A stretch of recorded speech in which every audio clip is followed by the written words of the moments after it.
debería de ser, pero creo que todavía no inicia. Ajá, porque no lo estoy viendo.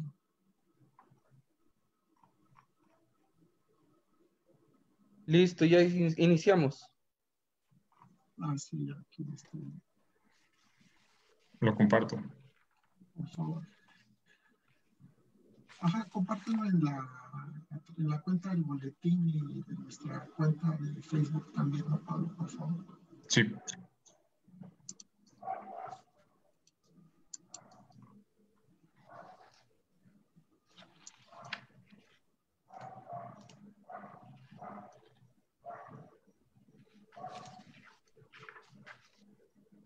Ok, aquí ya lo estoy viendo.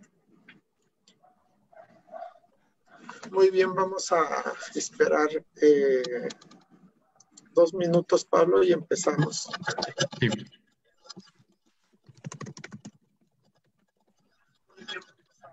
Esperar 2 minutos, Pablo, y empezamos.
Pablo, Mari, ¿les parece que iniciemos?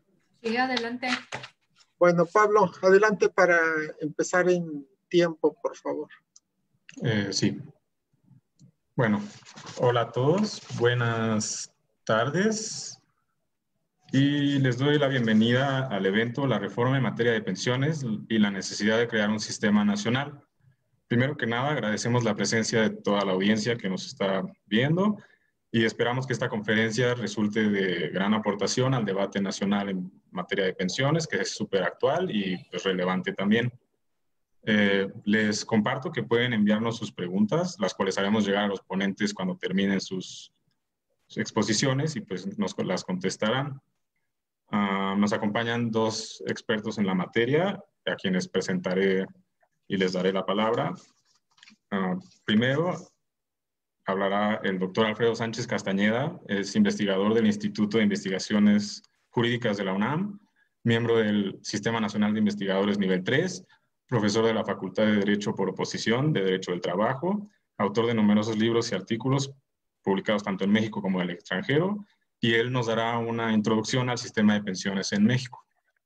Le cedo la palabra, doctor Alfredo. Muchas gracias, Pablo. Muchas gracias a quienes nos acompañan en la conferencia del día de hoy. Acordé con la doctora María Ascensión Morales tener una conferencia sobre la reforma a las pensiones de retiro en la ley del Seguro Social en dos partes. A mí me va a tocar hacer una pequeña introducción y la doctora María Ascensión Morales va a desarrollar la última reforma que está a discusión en nuestro Congreso de la Unión, en comisiones, si no me equivoco, que pues tiene muchos elementos interesantes a resaltar. Así que, sin más preámbulo, inicio la introducción, sin dejar de señalar que vamos a estudiar la reforma a las pensiones de retiro que se están realizando a la ley del Seguro Social bajo un esquema de pensar un sistema nacional de pensiones. Este punto para nosotros es muy importante. Hace unas semanas iniciamos un ciclo de varias conferencias justamente con esta idea, que si queremos nosotros hablar de pensiones, tenemos que encuadrarlas en lo que hemos denominado, y bueno, se denomina en muchas partes como un sistema nacional de pensiones con una serie de características que vamos a comentar a lo largo de la exposición. Por mi parte, de manera introductoria, me gustaría señalar que si hay un tema que es permanente, ni siquiera quiero decir histórico, sino un tema permanente en materia de seguridad social, tiene que ver justamente con su financiamiento, con las fuentes para poder proveer los diferentes seguros que otorga la seguridad social. Siempre la discusión está presente en los diferentes seguros. Hay, digamos que una contabilidad incluso separada de los diferentes seguros que otorga una institución, aunque hay uno de ellos que genera una preocupación y que ha generado una preocupación desde hace mucho tiempo, que tiene que ver con las pensiones de retiro de los trabajadores. ¿Qué podemos decir al respecto? Bueno, nosotros en el mundo hemos visto dos grandes modelos. Estos dos grandes modelos quizás tienen esquemas intermedios, pero en principio vamos a encontrar estos dos grandes modelos de financiamiento para el régimen de pensiones de retiro de los trabajadores y en general para la seguridad social. Un modelo que crearon en Inglaterra, en donde se crea un sistema nacional de seguridad social, en donde los impuestos ocupan un lugar muy importante para financiar las prestaciones de los trabajadores. Por otro lado, tenemos el esquema alemán, que fue justamente el que inventó este sistema que más o menos es parecido al de nosotros. Ahora explico por qué más o menos. ¿A qué me refiero? Que es el trabajador y es el empleador quienes aportan una determinada contribución económica para poder recibir un seguro de diferentes naturalezas. Entonces, la seguridad social la podemos financiar nosotros a través de impuestos o la podemos financiar a través de contribuciones o cotizaciones obrero-patronales.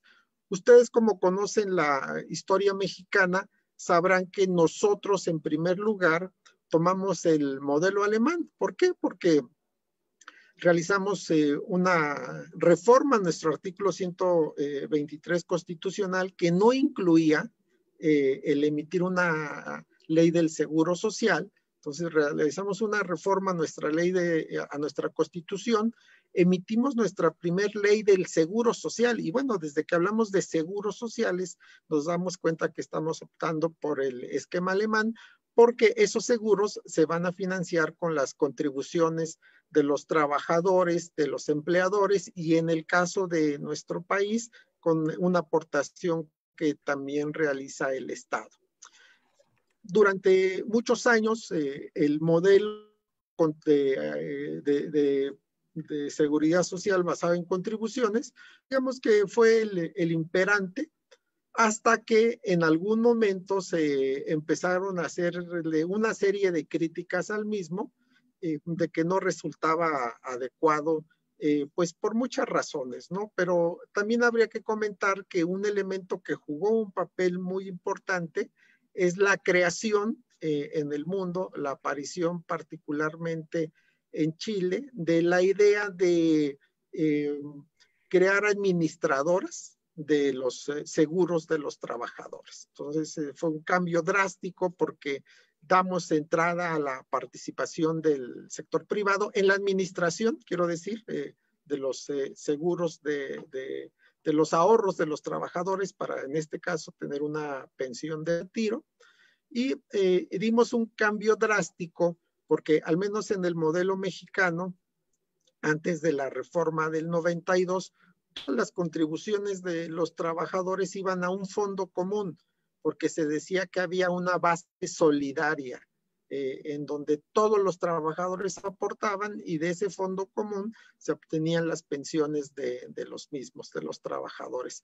Ese modelo lo cambiamos cuando la administración de las pensiones se la empezamos a dar al sector privado y cuando quitamos esa base solidaria y decidimos crear cuentas individuales para cada uno de los trabajadores. Como yo les decía, se señalaban muchos comentarios que el Estado era un mal administrador, en el caso mexicano que el Estado se tomaba o usaba las aportaciones de los trabajadores para otro tipo de fines distintos a los que, para cuál fueron dirigidas las mismas. Bien, este tipo de comentarios tiene que ver también con esta, pues, cambio de modelo económico en donde se parte de la idea de que los privados son quienes administran de una manera más adecuada este tipo de seguros en particular. Estas críticas fueron las que se hicieron en su momento. No todo mundo estuvo de acuerdo con ellas y desde el inicio del modelo se señalaron muchos elementos incongruentes de crear cuentas individuales, de trasladar la administración de los recursos al sector privado, ¿no? Dentro de los que se señalaban es que justamente se estaba abandonando esta base solidaria de la seguridad social al crear pues cuentas individuales. Por otro lado, hay muchos convenios de la OIT en donde se establece que el ente encargado de la administración de las pensiones de los trabajadores no debe de tener o no debe perseguir fines de lucro. Diferente a que aumenten las aportaciones de los trabajadores. Lo que nos dicen los convenios de la OIT es que un ente administrador no debe lucrar, ¿sí?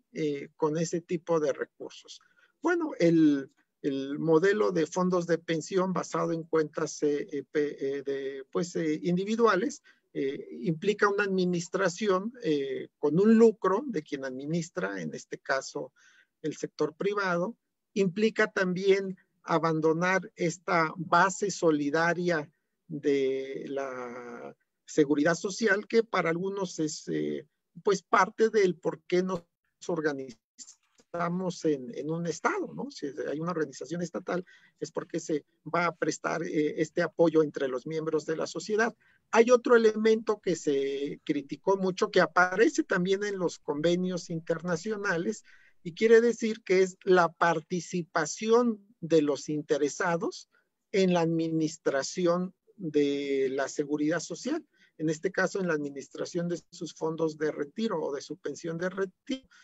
¿Cómo está constituido el ISSSTE? ¿Cómo está constituido el Seguro Social? Nosotros vemos que hay una representación obrera y patronal en este tipo de organismos de seguridad social, pero en la administración de los fondos de los trabajadores observamos justamente la ausencia de los interesados, es decir, de los trabajadores. Entonces, esta serie de críticas se hicieron desde que el modelo empezó a funcionar en Chile particularmente, que inauguró los fondos de pensión o las cuentas individuales, que inauguró la creación de las administradoras de fondos de pensión. Desde el inicio se hicieron.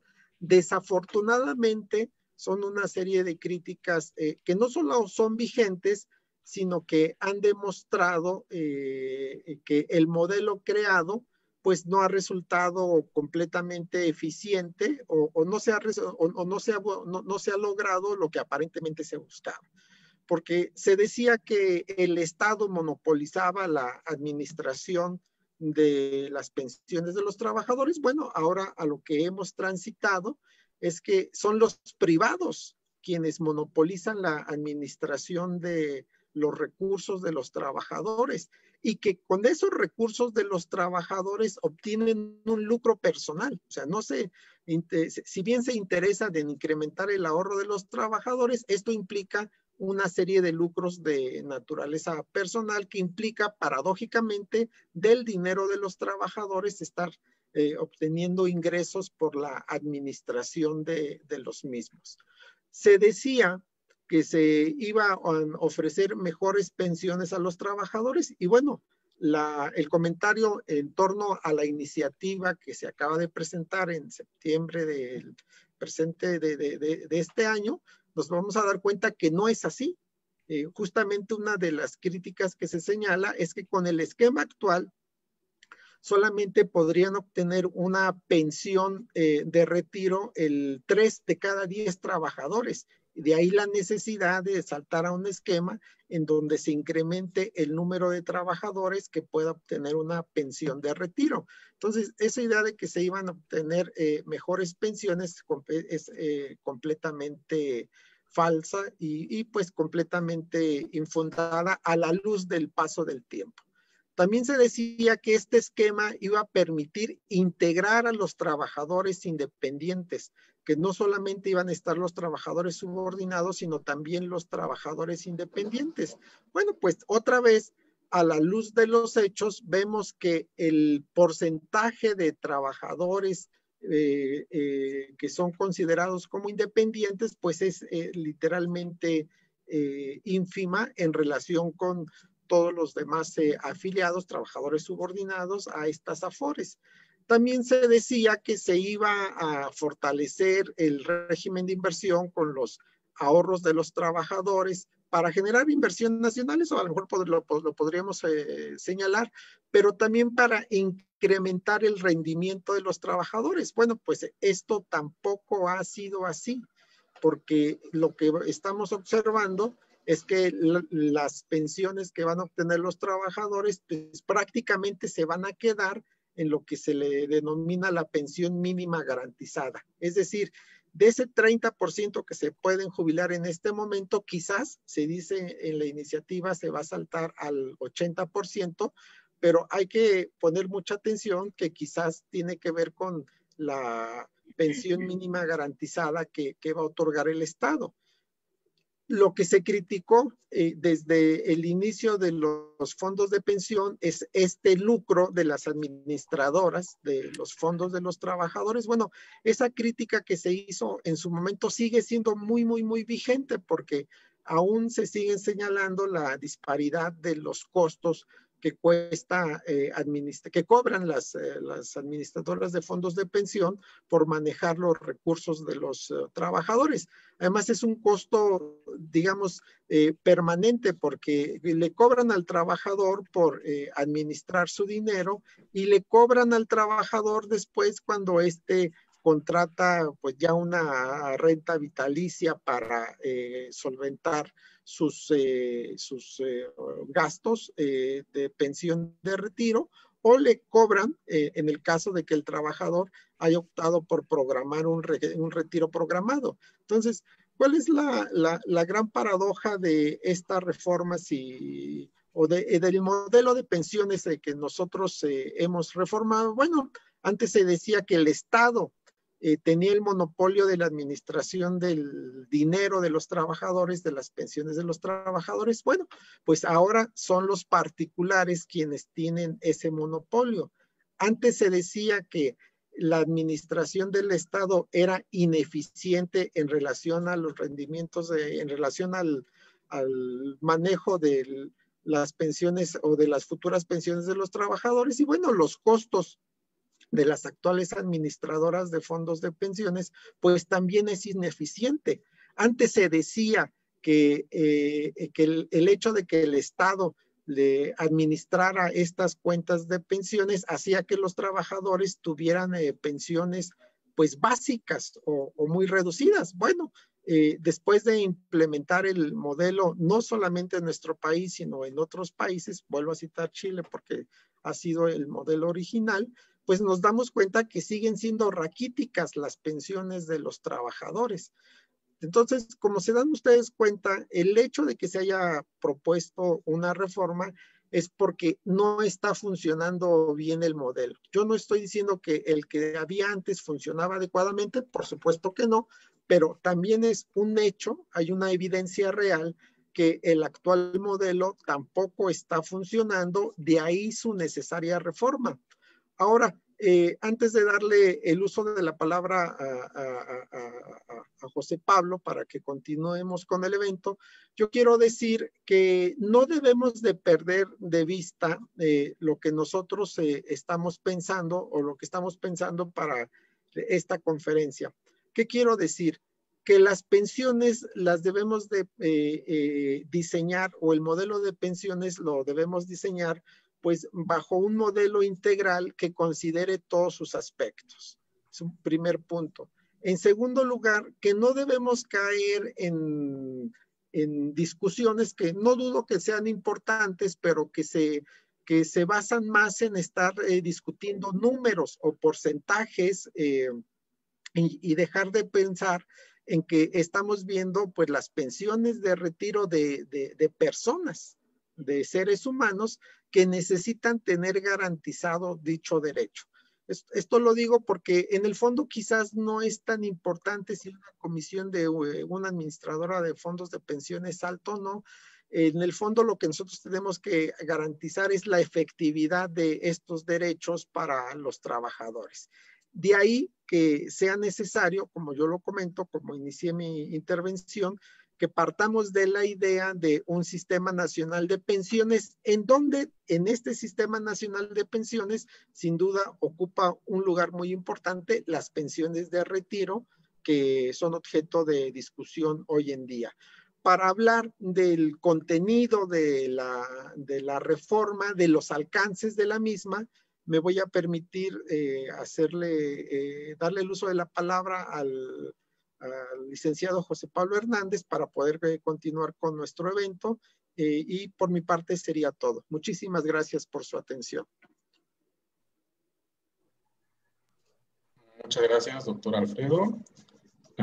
Bueno, vamos a continuar con la exposición de la doctora María Ascensión Morales. No sin antes saludar a todo nuestro público de más de 200 personas en Facebook Live.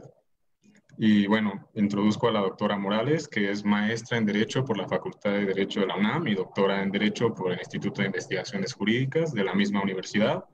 Ella ha cursado diversas especialidades en universidades del extranjero y en organismos internacionales. Es profesora de carrera, titularse de tiempo completo de Seguridad Social, Derecho Procesal del Trabajo y Derecho Forense Laboral y de la Seguridad Social en la Facultad de Derecho de la Universidad Nacional Autónoma de México. Es miembro del Sistema Nacional de Investigadores Nivel 1 y ha desempeñado diversos cargos en la universidad. Actualmente es secretaria ejecutiva de la Junta de Gobierno. Le doy el uso de la palabra, doctora Morales. Gracias, buenas tardes.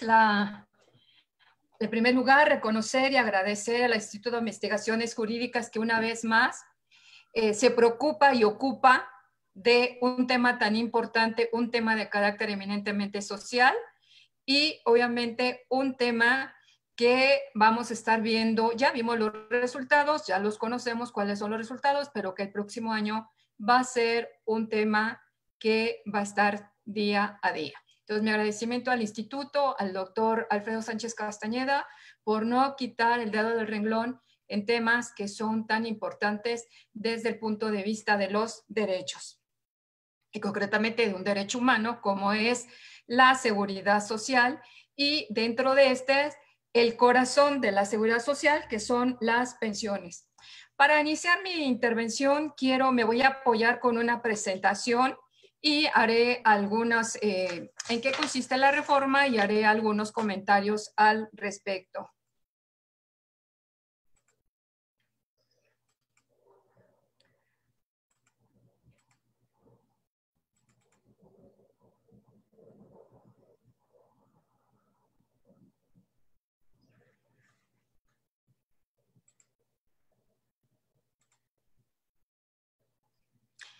¿Sí se ve la presentación?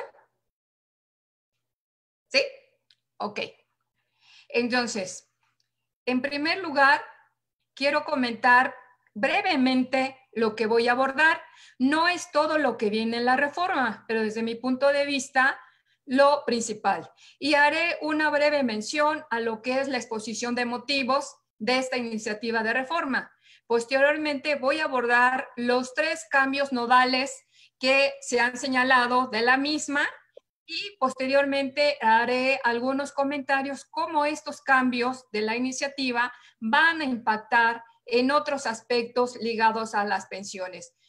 A continuación abordaré el único cambio que se establece para la ley del sistema de ahorro para el retiro, lo que conocemos, quiénes son las administradoras, las AFORE, y posteriormente algunos lineamientos, no lineamientos, que sea a lo mejor algunas pinceladas de lo que hemos estado considerando, no nosotros concretamente, sino desde, les puedo asegurar, desde 1970 que se hizo un estudio al caso mexicano, esta necesidad de tener un sistema nacional de pensiones. Bueno, no traigo la lámina de la exposición de motivos porque la voy a comentar verbalmente.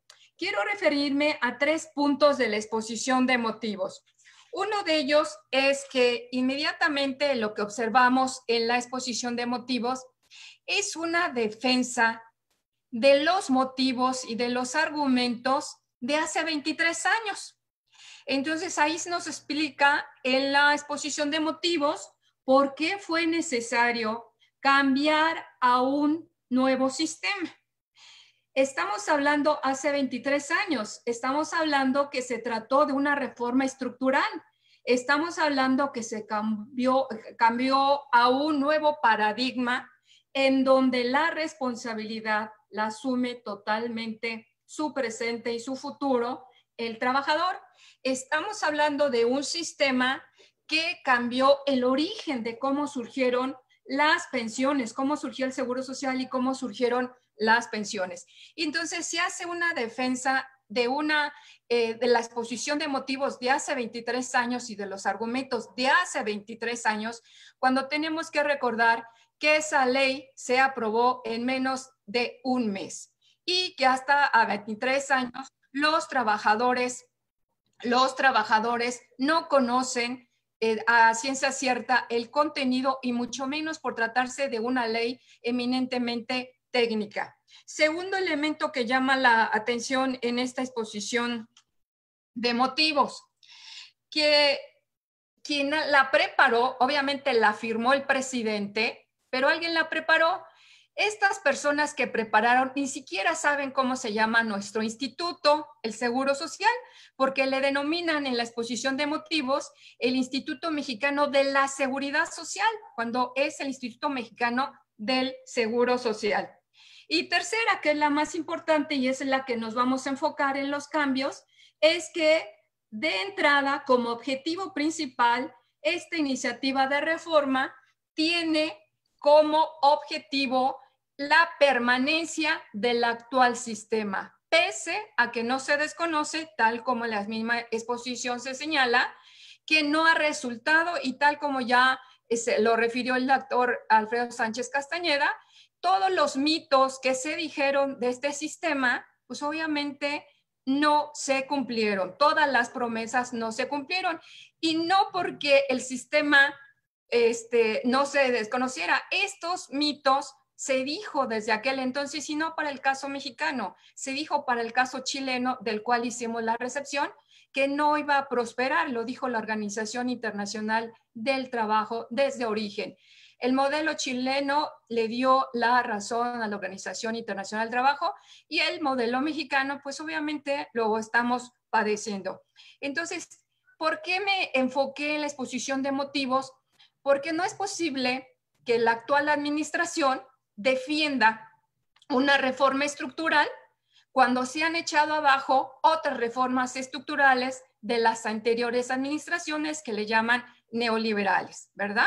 Entonces, ¿por qué se defiende en esta exposición de motivos un sistema que vino a cambiar todos los la concepción, el origen, la administración y lo más importante, un sistema que va en contra de los principios y las normas internacionales en materia de seguridad social. ¿Sí? Bueno, entonces tenía que hacer este comentario porque no es posible que en una exposición de motivos se haya hecho una defensa a ultranza de este sistema con base en los argumentos de hace 23 años. Vamos entonces a entrar a cuáles son los cambios. Los cambios no son, podemos decirles, nada novedosos en el sentido de que ya se habían anunciado el 22 de julio a través de un acuerdo. Se había anunciado, pero no conocíamos la iniciativa. Ahora sí la conocemos en papel. Y tiene en cierta forma el 90% es lo del anuncio con pequeños cambios. Y vamos a establecer cuáles son los cambios.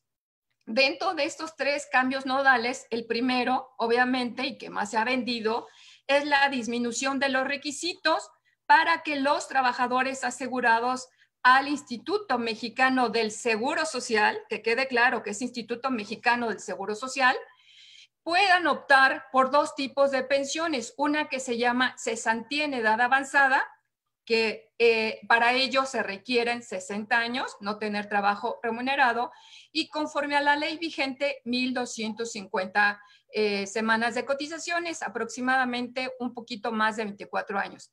La iniciativa, porque ahora sí ya podemos hablar de una iniciativa, no cambian las edades, pero a diferencia de lo que se ha vendido, se ha publicitado, la iniciativa pretende la reforma en 2 artículos, en el artículo 154 y 162, para que las semanas de cotización se reduzcan a 1,000. Eso es el texto que nos presenta la iniciativa en los artículos 152, 154 y 162.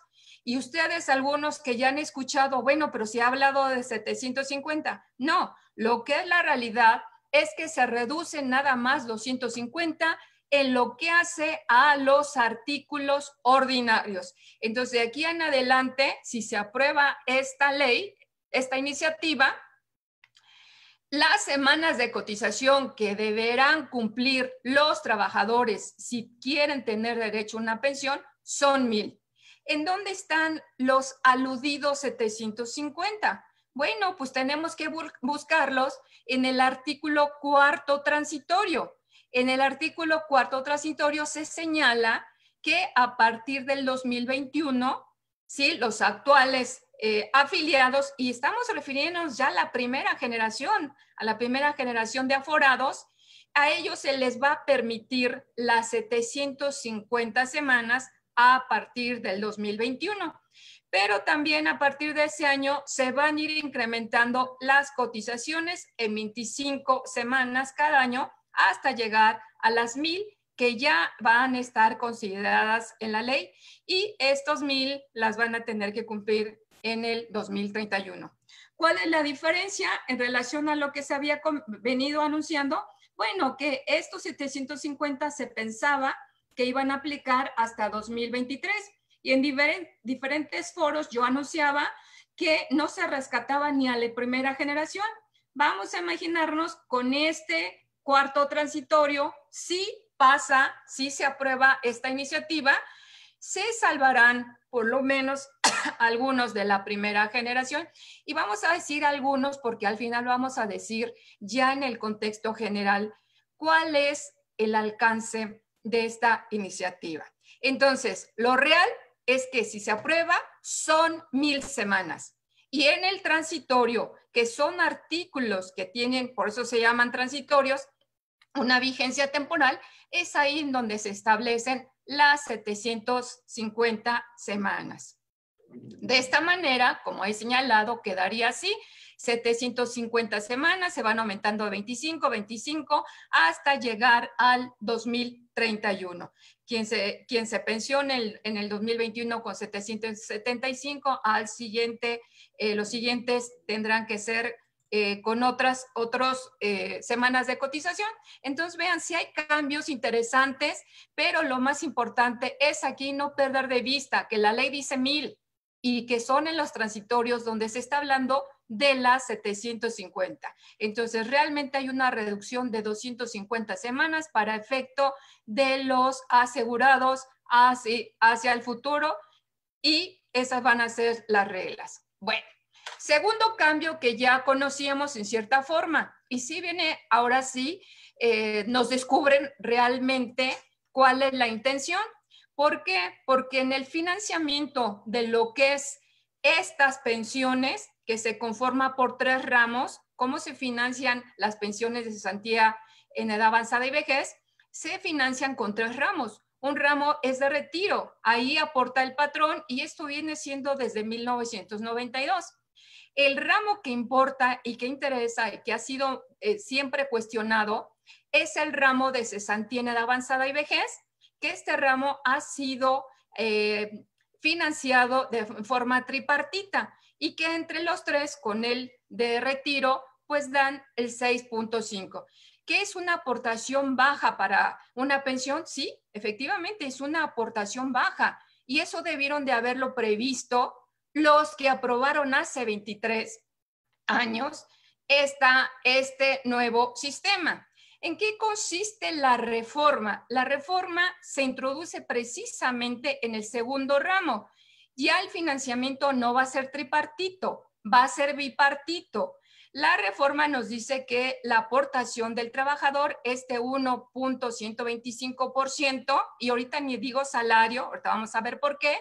El trabajador va a seguir igual, pero el que va a cambiar el financiamiento es el patrón. Y yo le pongo aquí que el patrón va a llegar a 11.87%. ¿Por qué? Porque si sumamos este 2% del ramo de retiro, pues nos va a dar 13.875.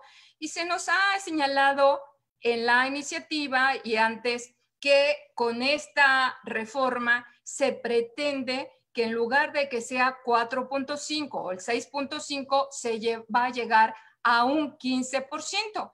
Cuando se hizo el anuncio no nos decían exactamente qué, y a mí me llamaba la atención, pero 15% respecto de qué, porque no precisaban a ciencia cierta respecto de qué.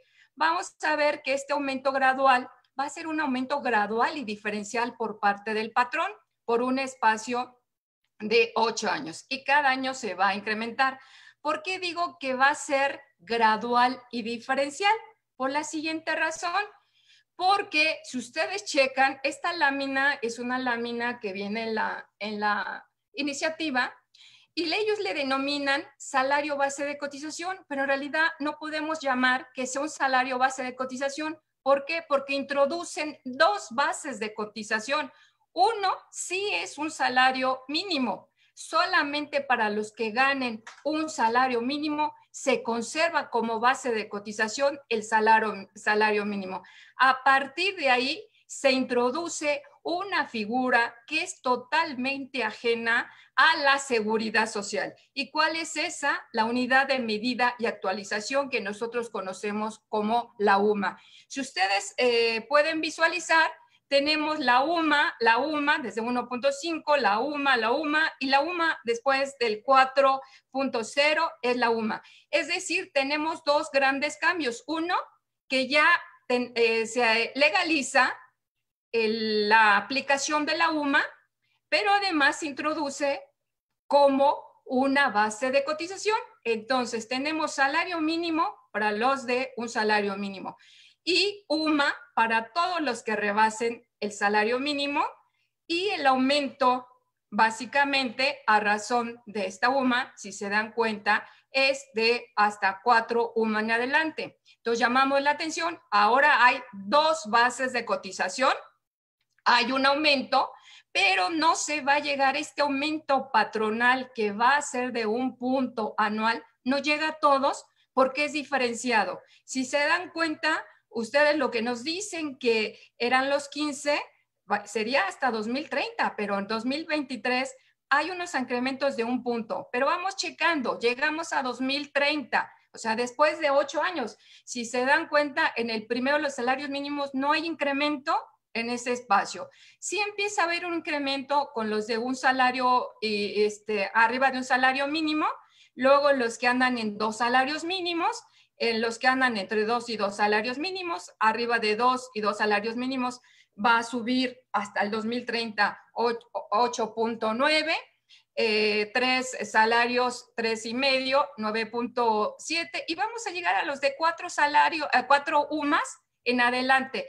Esos son los que van a llegar a 11.875. Si le sumamos el 2% del retiro, ahí nos están dando 13.875. ¿Y dónde salen los 15? Bueno, con la partecita que le toca al trabajador. ¿Quiénes van a poder disfrutar de una pensión cotizada a razón de 15%? Solamente los de 4 UMAS, pero no es razón de salario mínimo, sino a razón de UMAS. Entonces, hacia abajo, todos los de salarios bajos, que el promedio que sabemos que reporta el Instituto Mexicano del Seguro Social es que la afiliación es entre 1 y 3 salarios, ellos nunca van a llegar al 15%, ni siquiera de la UMA. Entonces, vemos que es engañoso este incremento patronal. ¿Por qué es engañoso? Porque no se llega, no es un incremento a razón de salarios mínimos.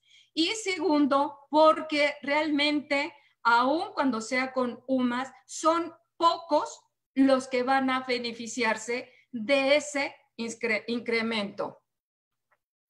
Siguiente, en cuanto a al financiamiento de estas pensiones. La iniciativa le llama que es una recomposición de la cuota social. Había yo señalado que en la parte donde era tripartita ya no participa el Estado, sino que se viene al tercer ramo que se llama cuota social. Y esta cuota social desde su origen se pagaba, el Estado se la pagaba, se la cubría a todos los trabajadores afiliados al Seguro Social. A partir del 2009 se dijo que no, que nada más hasta aquellos que percibieran 15 salarios mínimos. Y esta iniciativa nos dice que ahora ni siquiera los de 15, ahora va a ser hasta los de 4, pero los de 4 UMAS. Y nosotros sabemos que la UMA es bajísima y que este avance en lograr la recuperación del salario mínimo está siendo nulo en materia de pensiones. Y entonces aquí vemos igual una doble afectación. ¿Por qué? Porque se eliminan otro tipo de beneficiarios. Ya se habían eliminado, ya se habían quedado hasta 15, ahora únicamente se dejan hasta 4. Y lo peor de todo es que se deja a razón de UMA. Y había señalado que esto es inconstitucional. Ustedes recuerden que cuando se hace la reforma en el 2016 a la Constitución, lo que a efecto de que si pudiera recuperar el deterioro del salario mínimo, había que desvincularlo de tal manera que no impactara en los dos aspectos, como eran las multas, como eran los créditos a vivienda, como eran recargos. Y efectivamente, para poder lograr la recuperación, cosa que ha sido positiva, era bueno desvincularlo.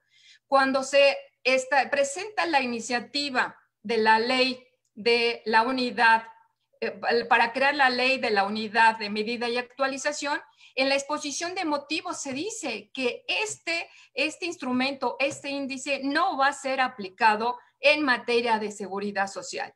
Y sin embargo, la iniciativa no la presenta. Entonces, ¿cuáles son los beneficios? O si va a haber beneficios, estos beneficios se van a ir diluyendo. ¿Por qué? Porque se aplica una figura que es ajena totalmente a la seguridad social. El salario sí tiene que ver con las cotizaciones que hacen los trabajadores al Seguro Social. La UMA no. Para eso se trató de desvincular y en aras de lograr avanzar en la recuperación que por más de 40 años no se había hecho al salario mínimo. Tercer elemento de la iniciativa, la pensión mínima garantizada. Esta es la que vamos a ver permanente o lo vamos a ver en el próximo año que se pensiona la primera generación. ¿Y en qué consiste? Que los trabajadores deben de cumplir los requisitos. ¿Cuáles los requisitos? Los que dice la ley. La edad 60 o 65 y las 1,250 semanas. Y la ley nos establece que la persona tiene derecho, en este caso el trabajador, a un salario mínimo.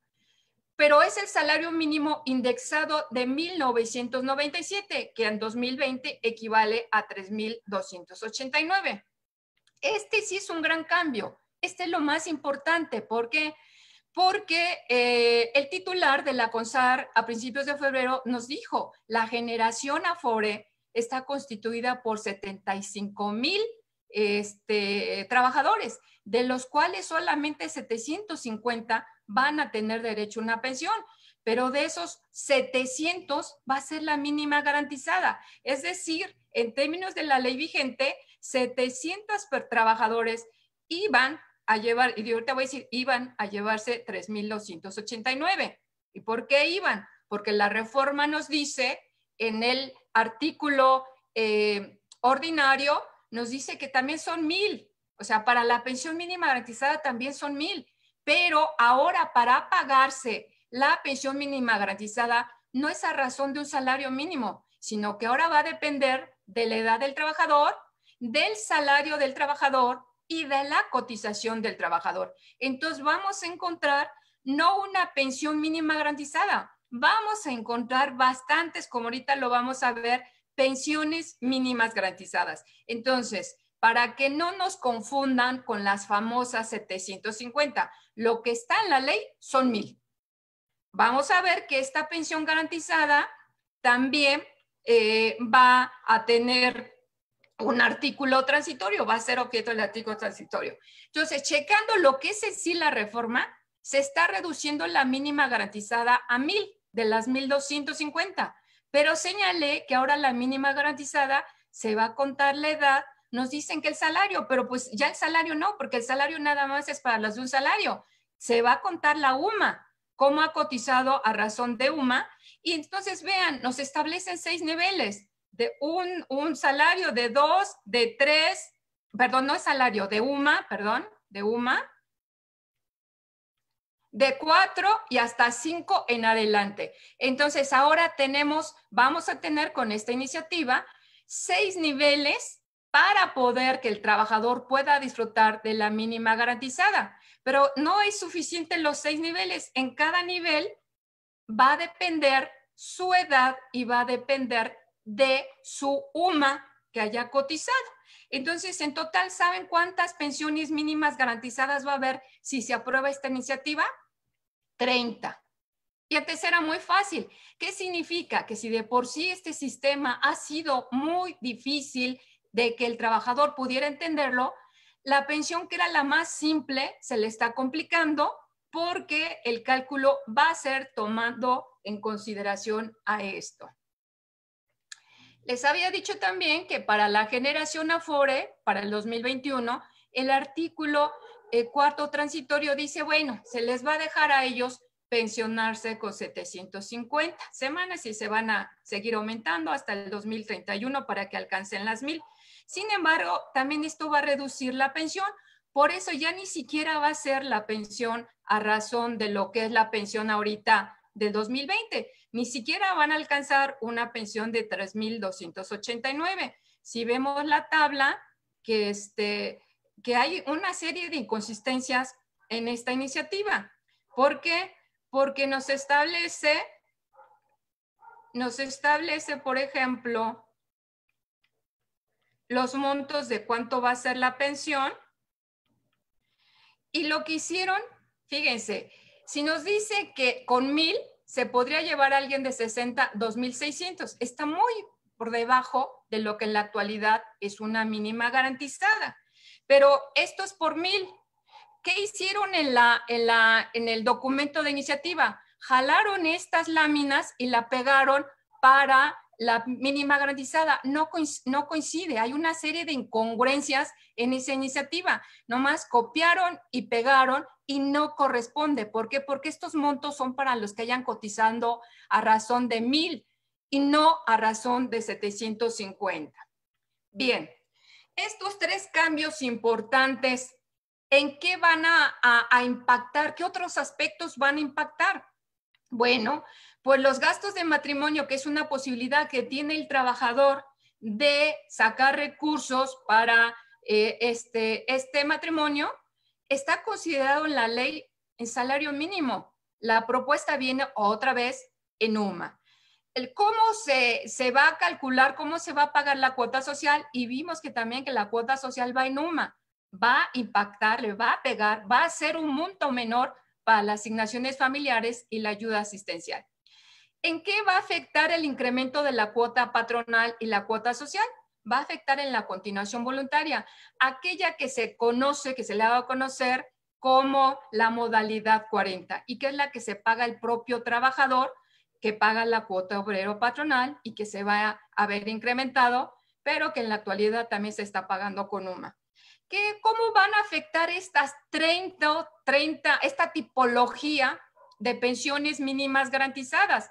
Pues va a afectar en lo que en la ley también se conoce como pensión anticipada. Es la posibilidad que tiene el trabajador, yo siempre he señalado, es un sueño guajiro, donde los que hicieron la ley hace 23 años pensaron que el trabajador, al ser propietario de su cuenta individual, iba a estar ahorre y iba a tener muchísimo dinero, cosa que la realidad nos ha confirmado que no es así, pero se le iba a permitir o se le permite pensionarse antes de las edades siempre y cuando se le calcule una renta vitalicia más su seguro de sobrevivencia más un 30%. Pero como ahora ya está calculado a razón de UMA y a razón de 30 diversas pensiones mínimas garantizadas, se complica.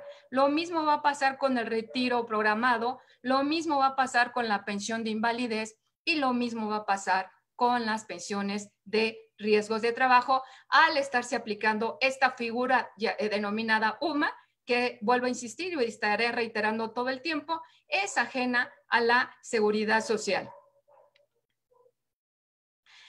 Donde interesaba y lo que importaba, si ya el sistema, ya lo sabemos, conocemos los resultados y los propios promotores, por decirlo así, del sistema y el titular de la CONSAR y la AMAFOR y todos ya saben que los resultados han sido negativos y estudios aplicados directamente a México por la OCDE y por el Banco Interamericano de Desarrollo, dan cuenta pues que los resultados no eran los que ellos dijeron y entonces había que hacer una serie de reformas a este sistema y como lo que se pretende es que el sistema permanezca, pues había que hacerle muchas reformas. Sin embargo, la iniciativa no se mete en el problema específico de este sistema. Nada más toca un tema, un artículo y dice van a modificar las comisiones y si se establece un máximo y se van a tomar el promedio de las comisiones de Estados Unidos, de Colombia y Chile. La iniciativa nos dice que es con base a los estándares internacionales, obviamente de los sistemas de capitalización, pero curiosamente quien se ha dedicado a estudiar los sistemas de capitalización, que es el Banco Interamericano de Desarrollo, si ustedes checan no concuerdan lo que dice la iniciativa, no concuerdan con las comisiones que dice la iniciativa, con los que nos dice el BID y que esto que pone el BID lo hace en relación a un estudio específico para el caso mexicano. Entonces, todo lo que tenía que haberse reformado, si ya la idea es que va a permanecer este sistema que es ajeno a la seguridad social, por lo menos tendrían que haber reformado lo que es su diseño y su funcionamiento, que hasta la fecha, para efectos del trabajador, no ha sido nada positivo. Que para efecto de las administradoras ha sido muy lucrativo, sí, pero eso no nos interesa los aspectos de derechos. Y para efectos de derechos, este sistema, lo sabíamos porque era ajeno a la seguridad social, no iba a resultar favorable al trabajador. ¿Y por qué no iba a resultar favorable? Porque el trabajador es responsable del financiamiento, es responsable de las crisis y es responsable de su propia seguridad, ¿verdad? ¿Qué podemos decir de esta iniciativa con todas las inconsistencias que ustedes pueden revisar? Bueno, pues que se trata de una propuesta de emergencia. ¿Y por qué es una propuesta de emergencia? Porque el próximo año estará pensionando, si es que le va bien, la primera generación. ¿Y por qué digo que si le va bien? Porque el 99%, lo que nos había dicho el titular de la CONSAR, el 99% no iba a alcanzar de la pensión de la primera generación, ¿sí? Y solamente 700 iban a alcanzar. Y digo iban porque no sabemos ahorita si realmente ellos están todavía dentro de estas estadísticas. ¿Qué otro aspecto podemos señalar de esta iniciativa? Que va en sentido contrario a la tendencia internacional. Varios países han revertido la privatización en materia de pensiones, pero además va en sentido contrario a nuestro propio caso mexicano. Con la reforma en materia de derechos humanos, este sistema resulta inconvencional porque es inconvencional en relación al convenio 102 de la Organización Internacional del Trabajo, que es precisamente norma mínima de seguridad social. Entonces, a la luz de los avances en materia de derechos humanos, este sistema es inconvencional. Y obviamente es violatorio del artículo 123, que establece las bases mínimas. Y nosotros sabemos que en materia laboral y en materia de seguridad social son bases mínimas y se pueden incrementar. Lo que no puede hacerse es reducir derechos, y con la aplicación de la UMA se están reduciendo derechos. Si la idea es que continúe el sistema, pues ni modo, realmente continuará la mercantilización en materia de pensiones, ¿sí? ¿Y por qué va a continuar la mercantilización? Porque el sistema va a continuar, pero en el mismo esquema, con los mismos defectos, porque no se entra a la competencia, no se habla de reducir la comercialización, de reducir a los intermediarios. No se habla de una crítica que precisamente inclusive los que están a favor de este sistema, hacen una crítica de cómo se asignan las cuentas individuales cuando el trabajador no elige administradora.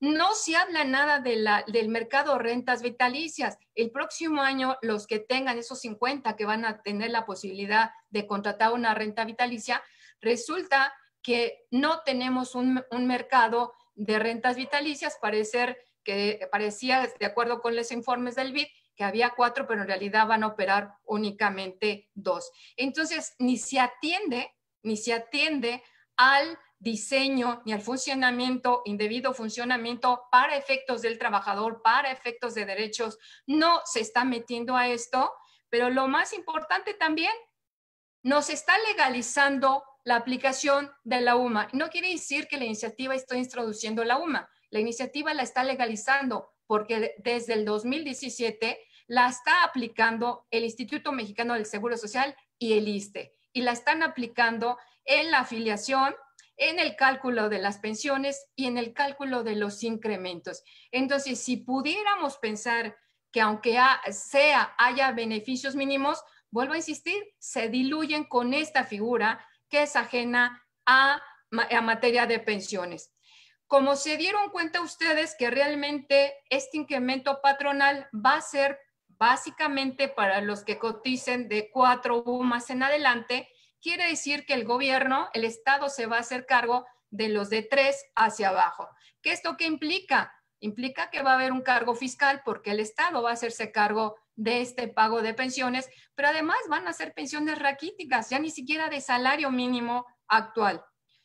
¿Qué otra cosa podríamos criticar? Y que este sería el momento, y ojalá y se dé la oportunidad de realmente entrar a lo que necesita nuestro país y lo que necesitan nuestros trabajadores, que desafortunadamente la reforma va enfocada a los trabajadores formales, porque ya se hizo alusión, desgraciadamente el 60% está fuera. Entonces no estamos hablando de un 40%, y de ese 40%, 20 millones le corresponden o le correspondían al IMSS antes del COVID.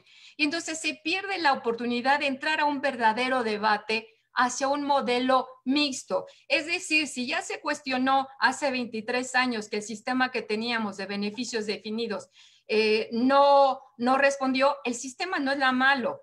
Lo que se hizo fue un abuso del sistema y una mala administración del sistema, pero el sistema no fue el malo de la película. Pero también el sistema actual, que lo vendieron con tantos mitos y que se dijo que era superior al anterior, ya nos demostró que inclusive resultó más perjudicial que el anterior. Bueno, pues entonces tenemos la oportunidad, y ahí tendría que darse el debate en las respectivas cámaras para transitar hacia un modelo mixto que permita retomar lo mejor de un sistema y lo mejor del otro sistema, de tal manera que se beneficie, que los beneficiados en esto, los ganadores en esta iniciativa, en esta reforma, sean los trabajadores. Un aspecto importantísimo que es impensable que en esta reforma ni siquiera aparece, ni siquiera se asoma, la incorporación de la dimensión de género. Este sistema ha resultado mal para los trabajadores, pero mucho peor para la mujer. ¿Y por qué? Es por todas las desventajas de lo que es el ciclo de la vida de la mujer. No hay ningún elemento para apoyar a las trabajadoras. Esas 750 semanas, aunque sea en el artículo transitorio, ni siquiera las beneficia a ellas. No se toman, por ejemplo, 3 elementos importantes. Reducir en forma específica para ellas, buscar un crédito en el caso de maternidad o de cuidados, y sobre todo las que logren, si es que logran el próximo año algunas de ellas pensionarse, que lo dudo, no se están considerando las tablas de mortalidad únicas. La mujer vive más, cotiza menos y va a tener, o es posible que ni siquiera llegue a una pensión. Lo más importante, y que es lo que ha motivado esta reunión, esta conferencia, no se afronta el problema del sistema en general. Y ya, ¿qué estaríamos pensando en esa discusión que ojalá y se pudiera dar en nuestro Congreso de la Unión? Ahorita la iniciativa está en la Cámara de Diputados, pero en la Comisión de Hacienda. ¿Por qué? Porque es la que tiene que ver lo de los dineros, y como realmente lo que va a pagar el Estado son las pensiones garantizadas, pues esto no se puede ver hasta que no se apruebe el presupuesto del próximo año. Y entonces la Comisión de Seguridad Social, ¿qué? Si el tema es de seguridad social, ¿qué significa? Que sí sigue privilegiando el objetivo económico antes que el objetivo social, que es lo de las pensiones. ¿Alguna propuesta? He escuchado y he leído comentarios de que cómo volver al anterior sistema, que sería un absurdo, que bla, bla, bla, bla, bla. Simplemente, desde origen, desde antes de que se reformara en nuestro país, la OIT siempre no ha estado ajena a que participe también el sector privado.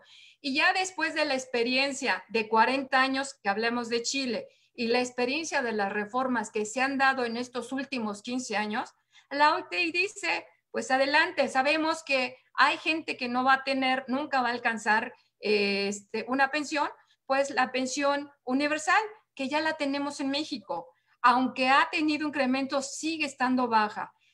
El segundo nivel, en el régimen contributivo del que estamos hablando, del que tendría que ocuparse en la reforma, dice Seguro Social, porque las pensiones surgieron dentro de un esquema de aseguramiento, no de un esquema de ahorro.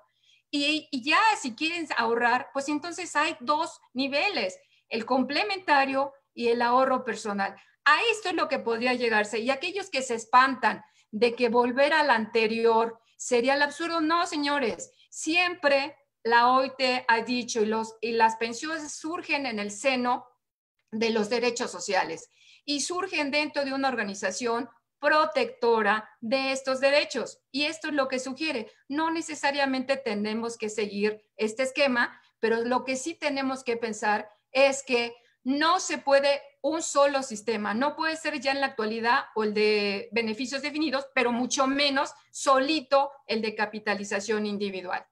¿Por qué tendríamos que entrar a un sistema nacional de pensiones? Que esto es lo que nos tendría que estar ocupando. Y señalé, en 1970 se hizo un estudio para el caso mexicano y se dijo, esto que ahorita estoy presentando, se dijo en 1970, que teníamos un sistema fragmentado. Se sabe que en la actualidad hay más de regímenes pensionarios, que hay una heterogeneidad. Cada régimen establece sus requisitos, establece sus formas de cotización y obviamente establece el cálculo de sus pensiones. ¿Qué genera todo esto? Una desigualdad. Tenemos pensiones de un salario mínimo, de 2 salarios mínimos, y tenemos unas pensiones demasiado jugosas. Desafortunadamente tampoco esas pensiones jugosas son para el IMSS y para el ISSSTE, son para otros sectores dentro de estos mil regímenes pensionarios. Y lo peor de todo, a pesar de tener 1000 regímenes, tenemos exclusión social. Y hablé, 60% está excluido. Y la iniciativa no presenta ninguna propuesta para ver cómo se incluye a todo este sector que va a quedar fuera y que el día de mañana va a ser un gasto fiscal porque van a tener que incorporarse a las pensiones mínimas garantizadas. ¿A qué le tendríamos que estar apostando? A garantizar pensiones adecuadas, pero a enfrentar el envejecimiento.